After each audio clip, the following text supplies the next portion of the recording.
more like a representative of some off-site cat charity who's dropping by to pick up contributions. Wanting a dog started early for me, but my mother was afraid of dogs, and she threatened to stand on a chair squealing and flapping her skirt if we ever brought one home. Consequently, we remained dogless, and I suffered.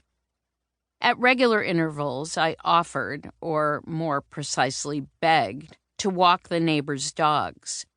But we lived in the suburbs, and most dogs had roomy yards and weren't in need of walking. On Sundays, I read the pet section in the classifieds as if it were a love letter, circling ads and showing them to my parents.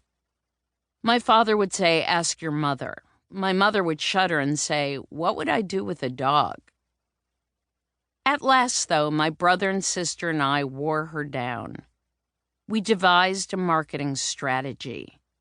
We had come across an ad for black and white Scotch that featured a pair of adorable dogs, an ink-black Scottie, handsome and sharp-looking, and a West Highland white terrier with a merry face and the cleanest, brightest fur in the world.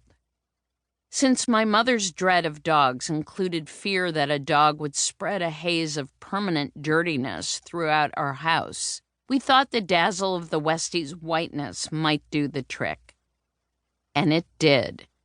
We ended up with a Westie puppy in a matter of days. I loved our Westie, but to be honest, I had set my heart on a German Shepherd since I'd imprinted early on The Adventures of Rin Tin Tin, and like most of the world, I wanted a dog just like the star of the show. But I was thrilled to have a dog of any sort. Around that same time, I also got a mouse as a gift from a classmate, a boy with a permanently runny nose and pockets overflowing with twigs and rocks and leaves. How I convinced my mother to allow me to keep the gift mouse, I'll never know. The little creature was a beautiful butterscotch color, with soft white feet and ruby red eyes. I named her Sparky and pretended that she was some kind of championship show mouse, and I made a bunch of fake ribbons and trophies for her, and I told people she had won them at mouse shows. You might think that with my champion mouse and my clean white Westie, I would have been satisfied, but I still felt I had animal work to do. I didn't have a pony yet, for instance.